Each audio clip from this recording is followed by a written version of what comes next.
Welcome to the Starting Over podcast training series. I am your host, Edward Shelton, aka Dark Logos. In this episode, we are going to look at the gold standard of defense, and that is Impervious. Impervious, by far, is the one damage power that combines the defensive evasion option of super senses with the damage reduction of invulnerability, but at the same time offers its own sort of set of conundrums and how to use it. So let's dive in. Impervious. When this character is dealt damage, roll a d6. On a result of 5 through 6, the damage dealt is reduced to 0. On a result of 1 through 4, the damage dealt is reduced by 2. Okay, so let's really look at it. Impervious. It is a great ability that allows us to potentially to take no damage. We can shrug it off and keep on charging. But Impervious overall's greatest advantage is that it allows characters to just survive taking damage.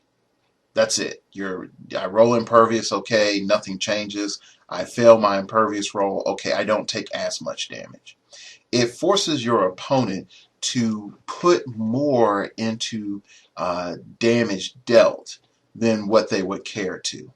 And so we can definitely see in situations where Impervious defense is present that if we have a high defense, our opponent is really sweating of like, do I make it so that I have a 12 attack or that I have 4 damage since I don't have penetrating damage? And then wonder, what happens if he rolls Impervious? Okay, so these are the things that go through our opponent's minds. Okay, and so the great thing that we can say with Impervious is that we can do several things when dealing with our opponent, because Impervious is really more of a mind game, believe it or not, than you care to admit.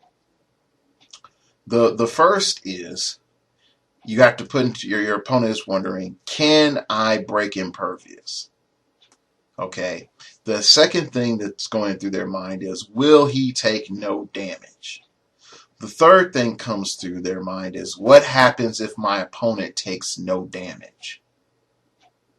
So these 3 things are the key driving forces to how your opponent is going to be looking at and trying to deal with your Impervious. So what do we do to make Impervious sort of shine? Well, first off, have lots of outwit. I hate to put it like that, but you need outwit. And you might say, well, why do I need outwit? You need outwit to take away your opponent's outwit. Because by taking away your opponent's outwit, you now have the opportunity to make sure that your Impervious stays intact, that Impervious doesn't degrade into absolutely nothing. The next thing you probably want to combine Impervious with is charge or hypersonic speed. Those are usually the most 2 common powers that people like to pair with Impervious. Another power that you like to probably add with Impervious is Super Strength. Super Strength and Impervious go really well together because it allows that figure that's carrying an object the chance or a higher chance of surviving to actually deal that damage. So that's really where you need to look at Impervious. So, what type of training exercises are we going to do? Real simple. You're just going to put a whole bunch of Impervious figures together and have them fight each other.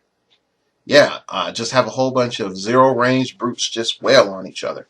Now you might say, Dark Logos, this is mindless fun. What am I to learn from this? First off, I want you to sort of go through the same mindset that you had with dealing with super senses. The exact same thing. How often is this showing up? Am I really, is it really as scary as I thought? As damage is being dealt, what are the realities that I'm looking at? So I want you to consider those things. And of course, yes, there's Psychic Blast and past Impervious with Exploit Weakness and Psychic Blast. But the thing that I want you to keep in mind is that you want to just see what happens. And if something's really unbalanced, just take that one unbalanced thing out and then try again and see what happens, okay? All right, that's pretty much it, and I'll see you in the next episode.